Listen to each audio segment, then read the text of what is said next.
Welcome back to my channel. ఈరోజు ఏం జరగబోతుందో తెలుసుకుందామా? ఇంకా ఎపిసోడ్లోకి వెళ్ళిపోతే దాసు గురించి ఇక ఆలోచిస్తూ ఉంటుంది జోష్న.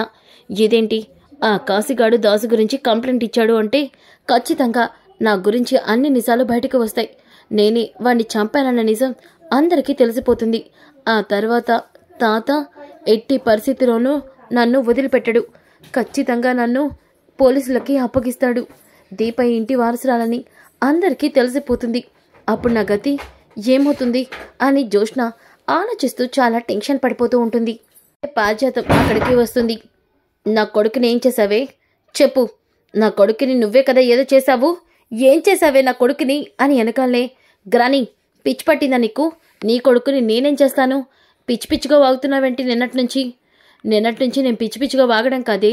నిన్నటి నుంచి నీ వాలకం చాలా తేడాగా ఉంది. నిజం చెప్పు. నువ్వే వాడిని ఏదో చేసావు కదా, అందుకే కదా నిన్నటి నుంచి నువ్వు కంగారు పడుతుంది.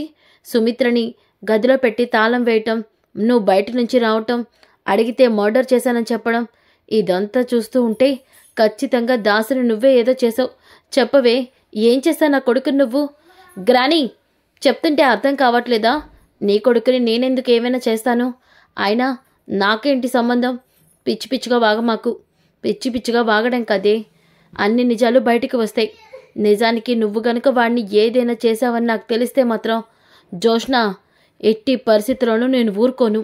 నాలో పారిజాతాన్ని చూస్తావు. నిన్ను ఇంటి వారసురాన్ని చేయాలనుకుంది నా కొడుకు దాసు కోసం. కానీ వాడికే నువ్వేదైనా ప్రమాదం తలపెడితే మాత్రం నా నోటితో నేనే అన్ని నిజాలు శివన్నారాయణ ముందు చెప్పాల్సి వస్తుంది. గుర్తుపెట్టుకో అని చెప్పి పారిజాతం వార్నింగ్ ఇచ్చి వెళ్ళిపోతుంది. ఇక జోష్న ఇదేంటి గ్రాని ఇలా మాట్లాడుతుంది అంటే, ఒకవేళ నేనే ఆ దాసుగాడిని చంపేశానని తెలిస్తే అప్పుడు గ్రానీనే నిజాన్ని బయట పెట్టేస్తుందా ఏంటి? నో, అలా జరగకూడదు. అంటే ఎట్టి పరిస్థితిలోనూ నేనే ఈ మర్డర్ చేశానన్న విషయం ఎవ్వరికీ ఎప్పటికీ తెలియకూడదు. అవును అవును, ఇంతకీ ఆ దాసుగాడి శవం ఏమైనట్టు అని జోష్న ఆలోచిస్తూ ఉంటే అప్పుడే ఇక దశరథ దాసు దగ్గరికి వస్తాడు. ఇక దాసుని చూస్తూ డాక్టర్ని పిలుస్తాడు. ఏంట్రా, నా తమ్ముడు దాసు పరిస్థితి ఎలా ఉంది ఇప్పుడు? వాడికి స్పృహ వస్తుందా? ప్రాణాపాయం లేదు కదా? ఒరేయ్, అంతా అన్ని ప్రశ్నలు ఒకేసారి అడిగితే నేనేం సమాధానం చెప్తాను? ప్రజెంట్ అయితే అతని ఆరోగ్యం అయితే బాగానే ఉంది. ప్రాణాపాయం ఎటువంటి ఇబ్బంది లేదు. అవునరా, చాలా మంచి శుభవార్త చెప్పావు. కాకపోతే ఏమైంది? పేషెంట్ అయితే కోమాలోకి వెళ్ళిపోయాడు. ఎప్పుడు వస్తుందో స్పృహ అనేది చెప్పలేం. అదేంట్రా అలా అంటున్నావు? అవును, ఒక రోజులో రావచ్చు, 2 రోజుల్లో రావచ్చు, వారం రోజుల్లో రావచ్చు, లేకపోతే సంవత్సరాల కొద్దీ కోమాలో కూడా ఉండొచ్చు. ఈ విషయంలో మాత్రం నీకు నేను ఏమీ చెప్పలేనురా.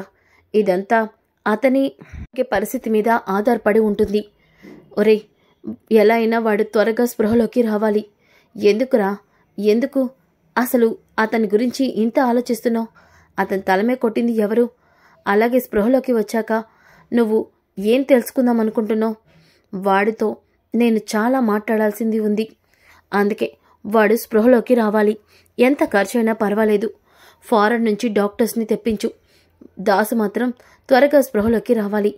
సరే, నేను దీనికి సంబంధించిన స్పెషలిస్ట్తో మాట్లాడతాను, సరేనా అని చెప్పేసి అక్కడి నుంచి దశరథ వెళ్ళిపోతాడు. ఇంకా కార్తీక్ ఇంటికి వస్తాడు. రాగానే దీప, కార్తీక్ బాబు, శౌర్యని రెడీ చేసేసాను, మీరేంటి అలా ఉన్నారు? దీప అది అంటూ ఉంటే అప్పుడే కాంచన, ఎరా కార్తీక్, దాసన్నే కనిపించట్లేదంట కదా, స్వప్న ఫోన్ చేసింది, మీరు పోలీస్ కంప్లైంట్ ఇచ్చారా అని వెనకాలనే, నేను కాశీ కలిసి పోలీస్ కంప్లైంట్ ఇచ్చే వస్తున్నామమ్మా అని అంటాడు. ఒక్కసారిగా అప్పుడే దీప, ఏంటి బాబు, దాసు బాబాయ్ కనిపించట్లేదా? బాబాయ్ కనిపించకుండా ఉండడం ఏంటి? ఏమై ఉంటుంది? ఏమో తెలియదు దీప, నిన్నటి నుంచి మావయ్య ఇంటికి రాలేదంట. కాశీ స్వప్న కంగారు పడుతున్నారు, అందుకే వెళ్ళి పోలీస్ కంప్లైంట్ ఇచ్చాం. అవునా? ఇలా ఎప్పుడైనా జరిగిందంట? ఎప్పుడు జరగలేదంట. కాశీకి చెప్పకుండా మావయ్య ఎక్కడికి వెళ్ళడంట. అందుకనే కాశీ చాలా కంగారు పడుతున్నాడు.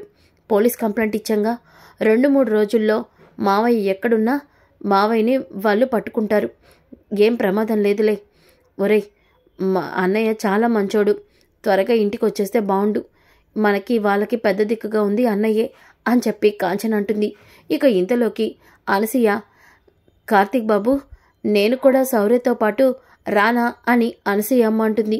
ఒక్కసారిగా దీప, అదేంటత్తయ్య మీరు వెళ్ళడం ఏంటి అని వెనకాలనే ఇక కార్తీక్, దీప నేనే అనసూయ గారిని రమ్మన్నాను, అంటే అక్కడ శౌర్య ఒక్కరితే ఉంటుంది కదా, తనకితో పాటు అనసూయ గారు కూడా ఉంటే శౌర్యకి ధైర్యంగా ఉంటుంది కదా, అందుకే. అవునా కార్తీక్ బాబు, అలాంటప్పుడు నేనే వెళ్ళేదాన్ని కదా, అత్తయ్య ఇంట్లో ఉండేవారు కదా. అదేంటి దీప, మరి మన టిఫిన్ సెంటర్ ఏమవ్వాలి? నీ చేతి వంటకి కస్టమర్స్ అందరూ అలవాటు పడిపోయారు. ఇప్పుడు గనుక నువ్వు టిఫిన్ సెంటర్లో లేకపోతే మళ్ళీ మన బేరాలన్నీ పోతాయి, అందుకే నువ్వు వెళ్ళడానికి వీల్లేదు అంచనా అంటుంది. ఇక దీప, సరే అత్తయ్య, శౌర్య జాగ్రత్త, నేనున్నాను కదే, చంటిదాన్ని నేను చూసుకుంటాలే అని చెప్పేసి అనసూయమ్మ మనసులో, ఈ నిజం నీకు తెలియకూడదనేనే నిన్ను నీ కూతుర్ని దూరం పెట్టేది అని చెప్పేసి మనసులో అనుకుంటుంది. ఇక కాంచన, శౌర్య ఆరోగ్యం కుదుటపడాలి, 100 ఏళ్ళు ఎటువంటి ఇబ్బంది లేకుండా బ్రతకాలి, నా ఆయుష్ కూడా పోసుకొని అని కాంచన అంటుంది. ఇక కార్తీక్ శౌర్యని తీసుకొని అనసూయని తీసుకొని హాస్పిటల్కి బయలుదేరుతాడు. ఇక హాస్పిటల్కి రాగాలే అనసూయమ్మ, బాబు చాలా డబ్బులు ఖర్చు అవుతాయేమో. అవునండి, అందుకని డబ్బుల కోసం ప్లాన్ చేస్తున్నానులే, మీరు దేని గురించి ఆలోచించద్దు. అది కాదు కార్తీక్ బాబు, వారం రోజులంటే దీపన్ నేను ఎలాగోలా ఒప్పించాను, మీరు శౌర్యని ఇక్కడ జాగ్రత్తగా చూసుకోండి. కాశీ స్వప్న కూడా అప్పుడప్పుడు వస్తూ పోతుంటారు, అలాగే నేను కూడా వస్తూ ఉంటాను అని చెప్పి కార్తీక్ ఇక శౌర్యని సైలెంట్గా ఉండాలి, అల్లరి చేయకూడదు. నాన్న, నేను హాస్పిటల్లో ఎందుకు ఉండాలి?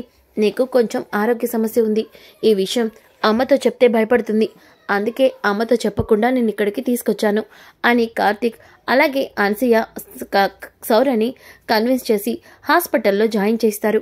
ఇక కార్తీక్ అయితే 5 లక్షలు తీసుకొచ్చి కాశీ ఇస్తాడు.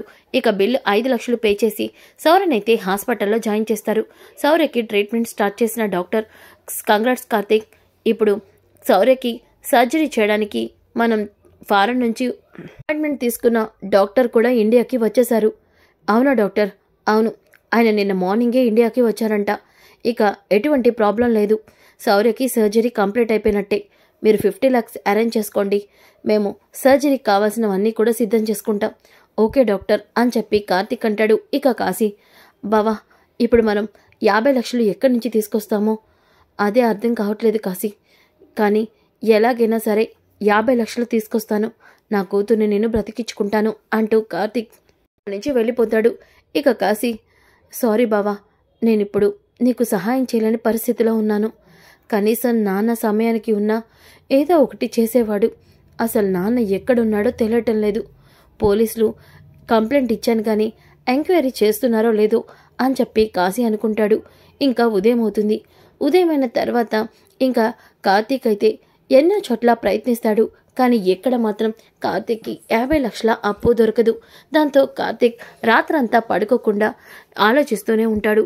అప్పుడే దీప నిద్రలేచి, కార్తీక్ బాబు దేని గురించో కంగారు పడుతున్నారు, ఖచ్చితంగా కార్తీక్ బాబు శౌర్య గురించి ఏదో నిజాన్ని నా దగ్గర దాచిపెడుతున్నారు, ఎలా తెలుస్తుంది ఆ నిజం అని దీప ఆలోచిస్తూ ఇక దీప కూడా, కార్తీక్ బాబు ఇంకా మీరు పడుకోలేదా? ఆ దీప, నిద్ర సరిగ్గా పట్టలేదు, అంటే శౌర్య రోజు మన పక్కనుండేది కదా, శౌర్య లేకపోయేసరికి నిద్ర పట్టలేదు కార్తీక్ బాబు, అందుకే శౌర్య నేను పంపించనన్నాను, మీరే వెళ్ళారు. ఆ దీప, రేపు 4 రోజులు అయిపోయినాక ఇక శౌర్య కూడా వచ్చేస్తుంది కదా ఇంటికి, నువ్వు పడుకోలే అంటూ కార్తీక్ ఇక బలవంతంగా పడుకుంటాడు. ఇక ఉదయం అవుతుంది. ఉదయమైన తర్వాత డాక్టర్ కార్తీక్కి ఫోన్ చేస్తారు. కార్తీక్, సర్జరీకి అన్ని ఏర్పాట్లు చేశాం, రేపే ఆపరేషన్, మీరు 50 లక్షలు హాస్పిటల్లో కట్టాలి, అరేంజ్మెంట్ అయిందా? డాక్టర్ అయిపోతుంది, నేను రేపు మీకు హాస్పిటల్కి వచ్చి మాట్లాడతాను అంటూ కాల్ కట్ చేస్తాడు. అప్పుడే దీప వెనక నుంచి ఈ మాటలు వింటుంది. కార్తీక్ బాబేంటి సర్జరీ అంటున్నారు, నేను రేపొచ్చి డబ్బులు కడతాను మాట్లాడతాను అంటున్నారు, కార్తీక్ బాబు ఏదో విషయాన్ని నా దగ్గర దాచిపెడుతున్నారు, అది శౌర్య గురించి అని అర్థమవుతుంది అంటూ దీప అయితే ఇక కార్తీక్ని ఫాలో అవుతూ హాస్పిటల్కి వెళ్తుంది. ఇక కార్తిక్ హాస్పిటల్కి వచ్చి సర్జరీకి అమౌంట్ ఇంకా అడ్జస్ట్ అవ్వలేదని ఎలా అయినా సర్జరీ చేయండి, మీ కాలు పట్టుకుంటాను అని డాక్టర్ని బ్రతిమాలనటం దీప వినేస్తుంది. ఒక్కసారిగా షాక్ అవుతుంది. ఇక కార్తిక్ అయితే డాక్టర్ని బ్రతిమాలాడుతూ ఉంటే డాక్టర్, చూడండి మిస్టర్ కార్తిక్, మీ మీద ఉన్న రెస్పెక్ట్ అలాగే మీతో ఉన్న నాకు పరిచయం, నేను ఏదో ఆ 50 lakhsలో ఏదో ఒక అడిగి ఒక 5 lakhs అయితే తగ్గించగలను, అంతేకాని 50 లక్షలని మేము అరేంజ్ చేసి ఆపరేషన్ చేయాలంటే చాలా కష్టం. చెప్పాను కదా, ఆ ఆపరేషన్కి ఖచ్చితంగా 50 lakhs అవుతుంది, ఇంకా మేము ఫీజు తీసుకోకుండానే. సో ఈ విషయంలో నేను ఎలాంటి హెల్ప్ మీకు చేయలేను, కావాలంటే మీరు మీ కూతుర్ని తీసుకొని వెళ్ళిపోండి అని డాక్టర్ ముఖం మీద చెప్పేస్తాడు. ఆ మాటలకి ఒక్కసారిగా కార్తిక్ చాలా బాధపడుతూ ఉంటాడు.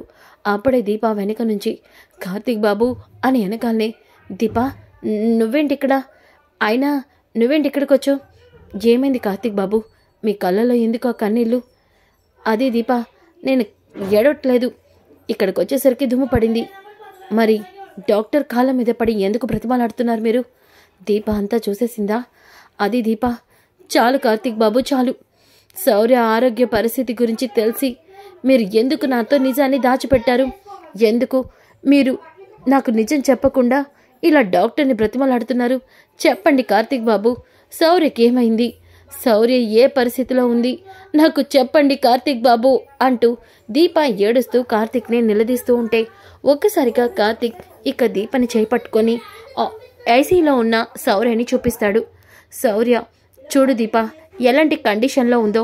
సరిగా శౌర్యని ఆ కండిషన్లో చూసిన దీప కుప్పకూలిపోతుంది. ఇక ఏడుస్తూ ఉంటుంది. ఇక అప్పుడే డాక్టర్ అక్కడికి వచ్చి పేషెంట్కి ఉన్న అన్నీ కూడా తీసేసి తనని డిశ్చార్జ్ చేసేయమని చెప్తాడు. ఇక దీప అలాగే కార్తిక్ డాక్టర్ కాళ్ళ మీద పడి, డాక్టర్ ఆ పని చేయొద్దు, నా కూతురు బ్రతకదు, మీకు దండం పెడతాను, నా కూతుర్ని ఈ పరిస్థితిలో మీరు పంపించొద్దు అని బ్రతిమలాడుతూ ఉంటే ఇక అనసూయ కూడా దీపకి నిజం తెలిసిపోయిందని చాలా బాధపడుతూ, డాక్టర్ నీ కాళ్ళ మీద పెడతాను, నా మనవరాల్ని ఇలా బయటకి పంపించేకండి, ఆపరేషన్ చేయండి, ఊర్లో మాకు ఇల్లుంది, ఆ ఇంటిని అమ్మకానికి పెట్టాం, డబ్బులు రాగానే మీకు కట్టేస్తాము అని అనసూయ కూడా బ్రతిమలాడుతూ ఉంటే ఇక డాక్టర్, చూడండి మేడం, మీరు చెప్పినట్టు మేము పేషెంట్ని అయితే ఇక్కడ ఉంచగలం, సర్జరీ మాత్రం చేయలేము, రేపు తనకేదైనా అయితే తన ప్రాణాలే పోతాయి, అప్పుడు హాస్పిటల్కి బ్యాడ్ నేమ్, సో మేము పేషెంట్ని ఇప్పుడే డిశ్చార్జ్ చేసేస్తున్నాం.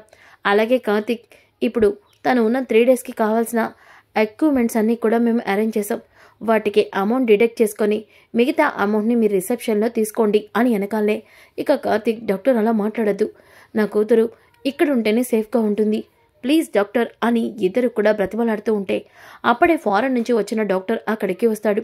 ఇక ఆ డాక్టర్ దగ్గరికి వెళ్ళిన డాక్టర్, ఏమైంది, ఏంటి ఇష్యూ అని చెప్పి దీపని చూస్తాడు. ఒక్కసారిగా తను నా కొడుకుని కాపాడిన అమ్మాయి కదా? అవును అమ్మా, ఏమైంది, ఎందుకలా ఏడుస్తున్నారు మీరు? డాక్టర్, నా కూతురు చాలా ప్రమాదంలో ఉంది, సర్జరీ చేయకపోతే తనను బ్రతకదు, దయచేసి నా కూతుర్ని బ్రతికించండి అని దీప ఏడుస్తూ ఉంటే ఇక వెంటనే ఆ డాక్టర్, చూడండి, మీరు నా కొడుకుని ప్రాణాలకి తెగించి కాపాడారు, ఈరోజు మీరు నా కొడుకుని కాపాడకపోతే నేను కొడుకు లేని వాడిలా జీవస్వంలా బ్రతికేవాడిని, అలాంటిది మీ కూతురికి నేను సర్జరీ చేస్తాను. డాక్టర్ కార్తిక్ తానే సర్జరీ చేయడానికి వచ్చిన ఫారెన్ డాక్టర్. అవును, నేను మీ కూతురికి సర్జరీ చేస్తాను, రూపాయి కూడా మీరు కట్టనవసరం లేదు అని చెప్పి ఆ డాక్టర్ అయితే ఫ్రీగా శౌర్యకి ట్రీట్మెంట్ అయితే చేస్తాడు. దాంతో దీప కార్తిక్ చాలా సంతోషపడతారు.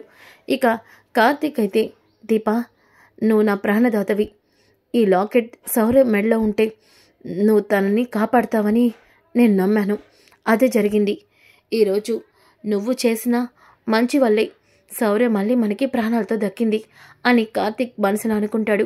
ఇక శౌర్యకైతే సర్జరీ కంప్లీట్ అవుతుంది. ఇక కాశీ అయితే చాలా సంతోషపడతాడు.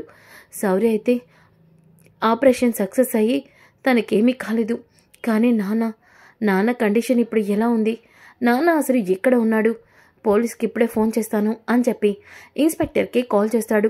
ఇక ఇన్స్పెక్టర్, హలో సార్, మా నాన్న కనిపించట్లేదని 3 రోజుల క్రితం నేను మీకు కంప్లైంట్ ఇచ్చాను. హా, ఇచ్చావు, దాసే కదా మీ నాన్న? అవును సార్, మా నాన్న పేరు దాసు, ఫోటో కూడా మీకు పంపించాను. ఆల్రెడీ మేము ఎంక్వైరీ స్టార్ట్ చేసాం, మీ నాన్న ఫోన్ సిగ్నల్ లాస్ట్గా ఇంటి దగ్గర క్లోజ్ అయినాయి, ఆ ఇల్లు మీకేమైనా తెలుసా? ఏ ఇల్లు సార్? ఇంటి అడ్రస్ చెప్పండి. చూడు, ఇంటి అడ్రస్ నీకు నేను ఫోన్లో షేర్ చేస్తాను. మేము కూడా ఇప్పుడు అక్కడికే వెళ్తున్నాం, మీరు కూడా అక్కడికి వచ్చేయండి అని ఇన్స్పెక్టర్ కాల్ కట్ చేసి ఇక లొకేషన్ని కాశీకి సెండ్ చేస్తాడు. ఇంతలో కార్తీక్, కాశీ, బాబాయ్ మావయ్య గురించి ఏమైనా తెలిసిందా? బావా, ఇప్పుడే ఇన్స్పెక్టర్ కాల్ చేసి నాన్న ఫోన్ సిగ్నల్ లాస్ట్లో ఒక ఇంటి నుంచి వచ్చిందంట, ఆ ఇంటి లొకేషన్ని షేర్ చేశారు. నేను ఇప్పుడే అక్కడికి వెళ్తున్నాను. అవునా కాశీ? అయితే నేను కూడా మీతో పాటు వస్తాను. దీపా, సౌర్యని మీరు చూసుకోండి. సరే కార్తీక్ బాబు అంటూ కార్తీక్ అలాగే కాశీ ఇద్దరు కూడా ఇక ఆ లొకేషన్ పట్టుకొని బయలుదేరుతారు. ఇంతలోకి శివనారాయణ ఇంట్లో అందరూ కూడా హాల్లో కూర్చుంటారు. అప్పుడే ఇన్స్పెక్టర్ ఇక శివనారాయణ ఇంటికి వచ్చి, నమస్తే సార్, ఇన్స్పెక్టర్ అనడంతో ఒక్కసారిగా అక్కడ ఉన్న జ్యోత్స్న అలాగే దశరథ ఇద్దరు కూడా షాక్ అయిపోతారు. ఇక శివనారాయణ, రండి ఇన్స్పెక్టర్, ఇలా వచ్చారేంటి? మా ఇంట్లో మీకెవరితోనైనా పనుందా? పని కాదు సార్, ఒక ఇన్ఫర్మేషన్ కోసం మేము ఇక్కడికి వచ్చాము అని వెనకాలనే పారిజాతం అప్పుడే పైనుంచి కిందకి వస్తుంది. పోలీసులేంటి ఇంటికి వచ్చారు అని అనుకుంటుంది. ఇక జ్యోత్స్న అయితే, ఇదేంటి ఈ పోలీస్ ఇక్కడికి వచ్చాడు అంటే గ్రాని కొడుకుని నేనే చంపేశానని తెలిసిపోయిందా? ఇప్పుడు నేనేం చేయాలి అని అనుకుంటూ ఉంటే ఇక అంతలోకి సుమిత్ర, మావయ్య గారు పోలీస్ ఇంటికి వచ్చారు, ఆయన ఇంట్లో కూడా లేరు, ఒకసారి ఆయనకి ఫోన్ చేయనా?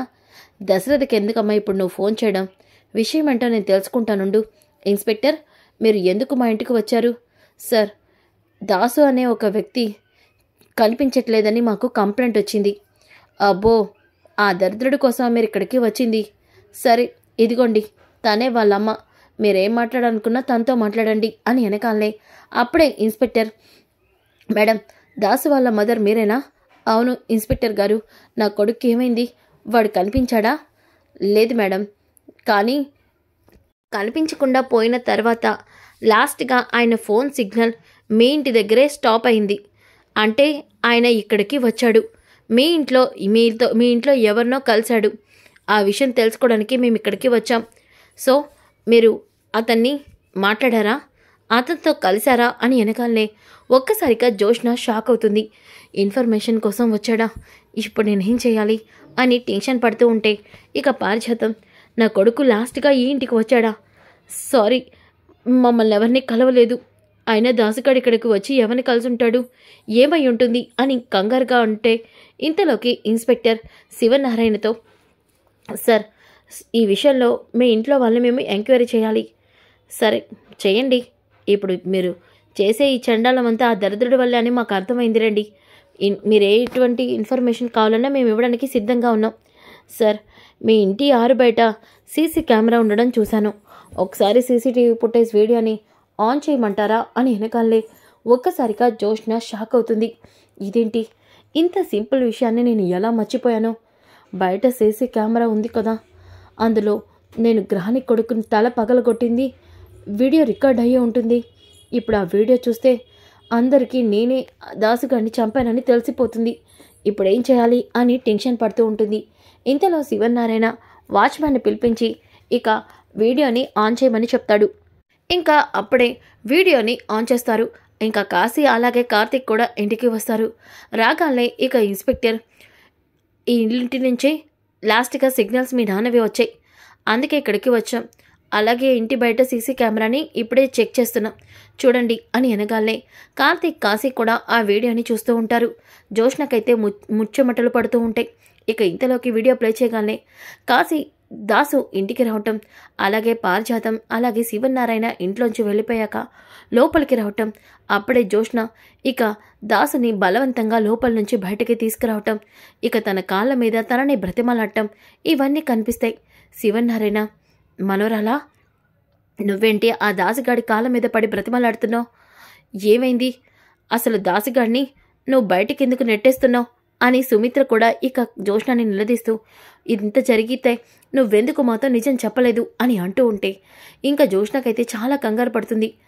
ఈ విషయానికి వీళ్ళు ఇలా టెన్షన్ పడి నన్ను అడుగుతున్నారే, వాడి తల పగలగొట్టింది నేనే అని తెలిస్తే నా పనేమవుతుంది అని అనుకుంటూ ఉంటే ఇంతలోకి అప్పుడే జ్యోత్స్న ఇక దాసు తలకై పగలగొట్టడం చూసి కాశీ, కార్తీక్, శివనారాయణ, పారిజాతం, సుమిత్ర అందరూ కూడా షాక్ అయిపోతారు. ఇక జ్యోత్స్న అయితే అలా స్టన్ అయిపోతుంది. ఇక కాశీ, ఛీ, నువ్వు మనిషివేనా? మా నాన్నని మృగంలాగా అంత దారుణంగా తల పగలగొడతావా? మా నాన్నని ఏం చేసావు? కారులో తీసుకెళ్ళి మా నాన్నని ఏం చేసావు? చెప్పవే, చెప్పు. నేను అక్క అని పిలవాలంటేనే కూడా సిగ్గేస్తుంది నాకు అని గట్టిగా ఏడుస్తూ ఉంటే ఇక శివనారాయణ, తాత అది నోర్మోయ్ అంటూ చెంప పగలగొడతాడు. ఇక సుమిత్ర, అసలు నువ్వు మనిషివేనా? నువ్వు నా కన్న కూతురివంటే నాకు అనుమానం వస్తుంది. ఇలాంటి పని నువ్వెలా చేయగలిగావు జోష్నా అని వెనకాలే ఇంకా పారిజాతం, ఒసే వాడెంత మంచివాడో నాకే బాగా తెలుసు. నీ కన్న తండ్రిని ఇలా చేయడానికి నీకు ఎలా మనసొప్పింది అని పారిజాతం అంటుంది. ఒక్కసారిగా అందరూ షాక్ అయిపోతారు. పారిజాతం, ఏమంటున్నా నువ్వు? జోష్న కన్న తండ్రి దశరథ కదా, మరి దాస్ అంటున్నావేంటి? నానా, పిన్ని చెప్పింది నిజమే, జోష్న దాసు కూతురే అని దశరథ అంటాడు. ఒక్కసారిగా అందరూ షాక్ అయిపోతారు. ఏమంటున్నావు దశరథ నువ్వు?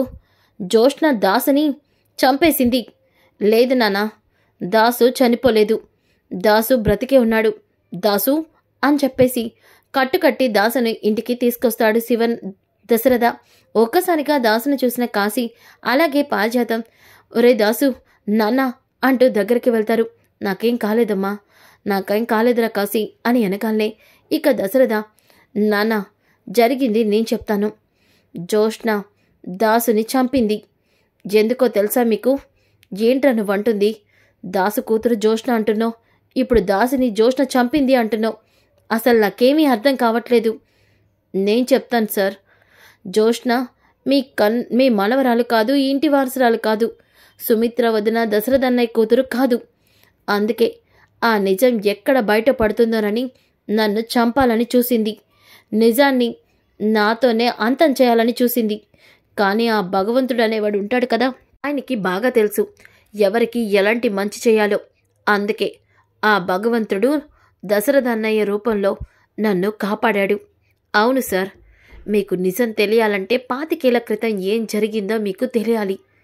మా అమ్మ మీ కుటుంబం మీద పగ తీర్చుకోవడం కోసం నాకు పుట్టిన కూతుర్ని సుమిత్ర వదిన పక్కన పడుకోబెట్టి సుమిత్ర వదినకి పుట్టిన కూతుర్ని చంపేయమని కబేలాకి ఇచ్చింది.